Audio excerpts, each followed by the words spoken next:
जी नाज़रीन, welcome back. एक दफ़ा फिर आपको खुशामदीद कहते हैं। मेडिकैम खेलो Pakistan powered by me body spray and the orchid school, इसके साथ मैं हूं आपका मेज़बान डॉक्टर बुलंद इकबाल। मेरे साथ मौजूद है मेरी साथी मेज़बान नसीम हमीद, और हमारे साथ मौजूद है खालिद लतीफ़ साहब, नवीस ज़मीर साहब और आमिर सरफराज साहब। और अभी हमें ज्वाइन किया है, वेटरन क्रिकेटर हैं, ओवर 40 ग्लोबल कप जीतने में इनकी बहुत बड़ा कंट्रीब्यूशन है। बल्कि अगर सीनियर क्रिकेट के हवाले से ये कहा जाए कि इस वक्त पाकिस्तान में सीनियर क्रिकेट को फ़रोग़ देने में इनका बहुत बड़ा हाथ है तो गलत ना होगा।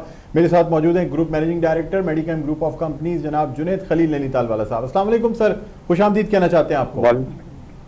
वालेकुम सलाम, thank you very much. Welcome sir, welcome.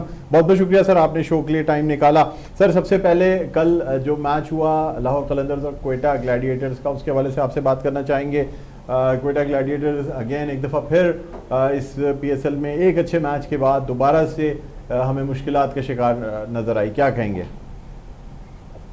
I think कल की मैच की सबसे अच्छी खासियत है ना, वो शाहीन आफरीदी की थोड़ी सी जो है ना वो बॉलिंग परफॉर्मेंस के ऊपर है। जिस तरीके से उन्होंने कमबैक किया, जिस तरीके से जो उनकी खासियत है नई बॉल से विकेट लेना, आई थिंक वो क्रेडिट जो ना वो उनको जाता है कि जो उन्होंने उनके बेसिकली दोनों ओपनर्स को जो ना वो आउट कर दिया। या यू आर राइट, एक्चुअली जो ना वो कोयटा की जो बेसिक हिस्ट्री चलती हुई आ रही है कि स्टार्टिंग उनकी अच्छी होती है, फिर वो आहिस्ता आहिस्ता आहिस्ता जो ना अपना गेम का मोमेंटम जो ना वो जाया करना शुरू कर देते हैं। और कल की हार उसके लिए ना बहुत बड़ी हार है, क्योंकि इस टूर्नामेंट के अंदर सिर्फ सबसे पॉइंट्स नहीं, रन रेट भी बहुत बड़ा जो ना एक एलिमेंट है, और कल उनकी रन रेट बहुत ही ज्यादा जो ना वो खराब हो गई। बिल्कुल जुनैद साहब, अब हमने देखा है कि जिस तरीके से हम देख रहे हैं लाहौर की टीम ने बड़ा अच्छा परफॉर्म किया है, तो आप वो लाहौर की टीम के बारे में क्या कहेंगे? क्योंकि लाहौर की टीम भी पिछले कुछ मैचेस में जो स्टार्टिंग के जो मैचेस होते थे तो उसमें उन्होंने इतना अच्छा परफॉर्मेंस नहीं दिया, लेकिन अब वो बेहतर परफॉर्म कर रही है। आई थिंक जो ना अगेन लाहौर की टीम की जो सबसे मेन खासियत है वो बेसिकली उनके ओपनर हैं फखर जमान, और जिस तरीके से कल उन्होंने बैटिंग की, कल उनकी बैटिंग जो ना बिल्कुल डिफरेंट तरीके से नजर आ रही थी। वो सिर्फ एग्रेसिव नहीं खेल रहे थे, अगर कल हमने उनकी बैटिंग देखी तो एक चौका एक छक्का लगा के सिंगल लेके दूसरे एंड के ऊपर चले जाते थे। तो आई थिंक उन्होंने अपनी काफी मेच्योरिटी दिखाई, उन्होंने ये भी दिखाया कि वो सिर्फ और सिर्फ जो ना वो स्ट्राइकर नहीं है, वो पूरी एक जो ना मेच्योर क्रिकेट भी खेल सकते हैं। और फिर इसी तरीके से छोटी छोटी सी कंट्रीब्यूशन सबकी नजर आई। ओवरऑल आई थिंक कल लाहौर कलंदर की बैटिंग, बॉलिंग, फील्डिंग तीनों जो ना वो आउटस्टैंडिंग थी, जिस वजह से उन्होंने कोयटा को आउटक्लास कर दिया। ठीक है। अच्छा सर, अब क्या समझ रहे हैं, क्या कोयटा जो है वो एक मैच से खैर कोई फर्क तो नहीं पड़ता, लेकिन पिछले PSLs में हमें कोयटा की टीम कंटिन्यूसली डाउन साइड जाती नजर आ रही थी। अब पहले मैच में थोड़ा सा बेहतर खेली थी, आप क्या समझते हैं, क्या कोयटा ग्लैडिएटर्स को फिर से अपनी जरा टीम वर्क और चीजों पे मेहनत करने की जरूरत है? देखिए ये छोटा टूर्नामेंट है, इसके अंदर 6 टीमें, 6 में से 4 में जाना प्लेऑफ के अंदर क्वालिफाई करना, तो बहुत ज्यादा डिफिकल्ट होता भी नहीं है, और साथ साथ बहुत ज्यादा डिफिकल्ट भी है, क्योंकि छोटे छोटे से जो ना मार्जिन है ना वो टीम को बाहर निकाल देते हैं। और हमने माजी में देखा कि वहां पर बहुत बड़ा डिफरेंस आ जाता था, टॉप 4 अलग हो जाती थी और बाकी 2 टीमें जो ना बॉटम के ऊपर नजर आती थी। आई होप इस साल ऐसा ना हो, साल ऐसा लगे कि हर एक आदमी जो है ना टॉप 4 के अंदर क्वालिफाई करे, चाहे वो कोयटा हो, चाहे वो लाहौर हो, चाहे वो कराची हो। तो ओवरऑल आई थिंक के कोयटा ने इस दफा अपनी थोड़ी सी कैप्टनशिप भी चेंज की है, आपका मैनेजमेंट भी चेंज की है, थोड़े सीनियर प्लेयर्स को जो ना उन्होंने साइड में रखा है, और नए जो ना प्लेयर्स को उन्होंने चांस दिया है। होप के ओवरऑल परफॉर्मेंस उनकी अच्छी हो, और जिस तरीके से कोयटा के साथ सबकी अटैचमेंट है, इसी तरीके से वो आगे जाना वो अच्छा परफॉर्म करें। एंड आई होप के पूरा टूर्नामेंट एक्साइटिंग हो, सारे मैच एक्साइटिंग हो, मैच चाहे कोई भी जीते। ठीक है। अच्छा सर, आज के मैच के हवाले से क्या कहना चाहेंगे? इस्लामाबाद यूनाइटेड और पेशावर ज़ल्मी का मैच जो है वो होने जा रहा है, क्या कहेंगे आप, क्या समझते हैं कौन सी टीम बेहतर खेलेगी? इस्लामाबाद को हमेशा से एक एज हासिल है, शुरू के सारे 9 के 9 जो ना टूर्नामेंट के अंदर they always perform well, almost सबसे जो ना वो प्ले ऑफ पे जो ना क्वालिफाई कर जाते हैं। और पेशावर को भी थोड़ा सा ये एज हासिल है। आई थिंक जो बोथ कॉम्बिनेशन जो टीम है ना उनकी कॉम्बिनेशन बहुत अच्छी बनाते हैं वो। तो आई होप अच्छा मैच हो, और जो पूरी पाकिस्तान की और पूरी दुनिया की नजर बाबर आजम पे लगी रहती है, आई होप कि वो भी थोड़ा सा अच्छा परफॉर्म करें और नजर आए कि भाई is a class act. Let's see कि आज का मैच कैसा हो, बट अगर हमें टूर्नामेंट की एक्साइटमेंट बरकरार रखनी है तो आज इस्लामाबाद को हारना चाहिए, ताकि टूर्नामेंट सबका इक्वल हो जाए। सर ये हारने वाली बात आपके मुंह से पहली दफा मैं सुन रहा हूँ, वरना आप कहते हैं कि सारी टीमों को जीतने का हक है और अपनी अच्छी परफॉर्मेंस है, किसी के हारने पे कभी जो है अपनी जीत का दारोमदार नहीं होना चाहिए। क्या ये बात ठीक है सर? नहीं, आई डेफिनेटली एग्री। आदमी को ऐसा जीतना चाहिए कि वो खुद स्टैंड आउट होना चाहिए, और हारे तो फिर अपनी हार को वो करे। बट टूर्नामेंट को लाइव रखने के लिए जो ना वो इस्लामाबाद को हारना जो ना जरूरी है, वरना इस्लामाबाद जो ना टोटल डोमिनेशन की तरफ ही निकल जाएगा। बट आप मतलब, और अगर आप देखें तो इस्लामाबाद ने जो हमेशा से अपनी टीम बनाई है और एक यूनिट जो बनाया है, वो कभी भी कोई टीम नहीं बना सकी। अगर आप टोटल हिस्ट्री जो ना वो देखते जाएं, बिल्कुल सही। I think the way Islamabad plays, वो कोई भी टीम नहीं खेल पाती। तो लेट्स होप के आज हार रही है, आज हार रही है इस्लामाबाद की टीम इंशाल्लाह। ऐसे कहना मुनासिब नहीं है। हमारी नहीं बोल रहा, क्योंकि मैं बेसिकली जो ना वो अगेन सेम कि भाई मैं किसी की हार पर जो ना वो अपनी जीत जो ना वो नहीं करता, लेकिन या लेट्स सी कि जो भी हो मैच अच्छा होना चाहिए। बिल्कुल जुनैद साहब, हमने देखा है कि खालिद आप कह रहे थे कि जो पिच है उसका बहुत इंपॉर्टेंट रोल होता है, और लेकिन उन्होंने कहा कि पहले जो बैटिंग करता है तो वो बहुत अच्छे रन बनाते हैं, लेकिन जो दूसरी टीम बैटिंग के लिए आती है उसके लिए थोड़ी मुश्किलात हो जाती है। इस पर क्या कहेंगे आप?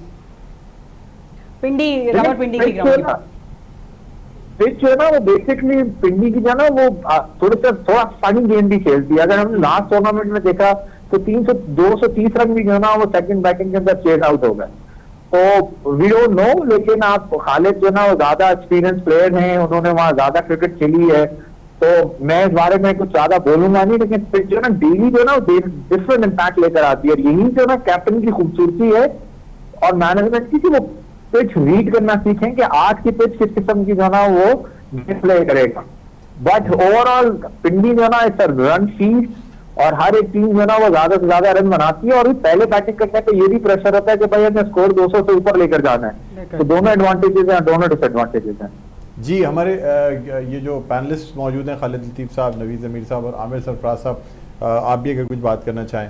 असल में जुनैद भाई, मैंने ये बात कही थी कि मैं पहले यहाँ खेल चुका हूँ, तो ये जैसे आपने कहा कि ये थोड़ा सा फ़नी बिहेव रखती है पिच जो है, तो वो वाकई ऐसा ही है। मैंने भी यही बात की है कि कैप्टन और जो मैनेजमेंट है, जो कोचेज़ हैं, उनका काम ये है कि वो पिच को जो है ना वो रीड करें कि पिच क्या बिहेव करेगी पहली बैटिंग में, दूसरी बैटिंग में, या पिच का क्या ओवरऑल इसकी हिस्ट्री क्या है, उसके ऊपर सारी चीज़ें होती हैं। तो ये स्मार्ट उनको वर्क करना पड़ेगा। तो मैं अभी यही बता रहा था यहाँ पे, तो आपने भी वही बात सेकंड की कि आप भी बड़ा गहरी नज़र रखते हैं। मैं अभी सुन रहा था आपकी जितनी भी बातें हैं वो सारी ऐसी हैं जैसे आप सारे मैच बॉल टू बॉल देख रहे हैं, तो ये बड़ी खुशाइन बात है। तो ये अच्छी चीज़ है कि हम जिस तरह पाकिस्तान में क्रिकेट को पसंद किया जाता है और क्रिकेट को देखा जाता है, और अच्छे कमेंट भी आते हैं, अच्छी तबसरे भी होते हैं, तो उसमें यह है कि मैं इसी बात को जो है मैं उस पर खड़ा हूँ कि जो भी उनके कोचेज़ हैं, कैप्टन हैं, उनको स्मार्ट रीड करना पड़ेगा पिच को, क्योंकि अभी तक 2 मैच हुए हैं, दोनों मैचों के अंदर पहली बैटिंग में रन बने, दूसरी बैटिंग में मुश्किल हो गई।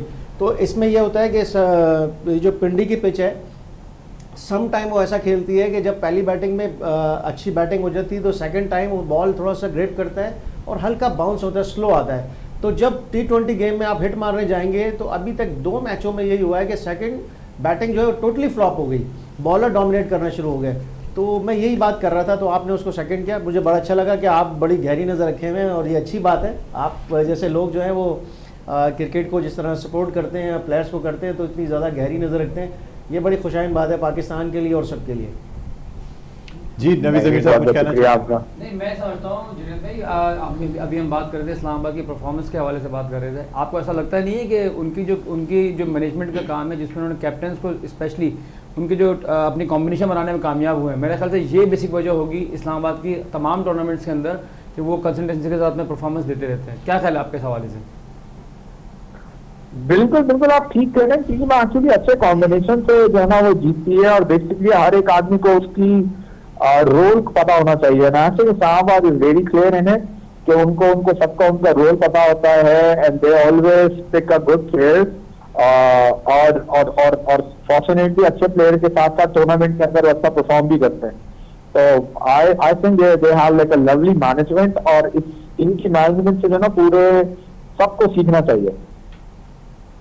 ठीक है सर, बस अब आपसे जानना चाहूँगा कि जहाँ PSL में जो है वो हमारे पाकिस्तान की क्रिकेट को फ़रोग़ दिया जा रहा है, आपका सर ख़ास तौर पे कंट्रीब्यूशन जो है वो एक तो KN एकेडमी के हवाले से जो मेडिकैम हाई परफॉर्मेंस सेंटर बनाया आपने शाहिद आफरीदी के साथ इन कोलैबोरेशन, क्या कहेंगे सर उस हवाले से, क्योंकि वो भी एक बहुत बड़ी काविश है पाकिस्तान में क्रिकेट के रिवाइवल के लिए, क्या कहना चाहेंगे?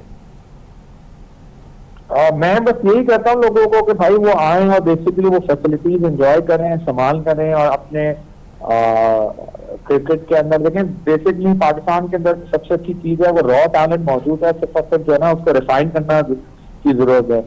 यही काम जो है ना वो एकेडमीज का होता है, यही काम कोचेस का होता है। One of the best coaches जो है ना वो हमने, one of the best facilities वहाँ हमने हायर की हुई है। I think people should come and enjoy the facilities. Sir इसका तरीका कार क्या है सर, किस तरीके से जो हमारे यंगस्टर्स हैं वो आपकी इस एकेडमी का हिस्सा कैसे बन सकते हैं, इनरोल हो सकते हैं? बिल्कुल। और आने वाले टाइम में जितने भी हम देख रहे हैं PSL मैचेस होते हैं या पाकिस्तान की जितनी भी डोमेस्टिक लेवल पे क्रिकेट होती है, तो उसमें कितना अहम किरदार होगा इस एकेडमी का? हम तो अभी सिर्फ और सिर्फ जो है ना अर्ली एज के ऊपर काम कर रहे हैं, बिल्कुल छोटे जो है ना बच्चों के ऊपर, जो बेसिकली थोड़ा टाइम लगेगा हमें मेच्योरिटी पर आने के लिए। और कोशिश हमारी यही है कि आने वाले वक्तों में हम PSL के अंदर और किसी ना किसी तरीके से पाकिस्तान क्रिकेट के अंदर कोई ना कोई एक ऐसा प्लेयर जो है ना वो बिल्कुल दे सकें जिसका ताल्लुक जो है ना वो मेडिकैम शाहिद आफरीदी फाउंडेशन क्लब से मौजूद हो। आई होप के लोग आए और इससे जो है ना फायदा उठाएं। ठीक है, बहुत बहुत शुक्रिया जुनेद साहब, प्रोग्राम के लिए आपने वक्त निकाला। नाजरीन, group managing director Medicam group of companies Junaid Khalil Nainital वाला साहब हमारे साथ ऑनलाइन मौजूद थे। यहाँ एक वक्फा लेते हैं, वक्फे के बाद दोबारा आपकी खिदमत में हाजिर होंगे। देखते रहिए मेडिकैम खेलो Pakistan, powered by me body spray and the orchid school.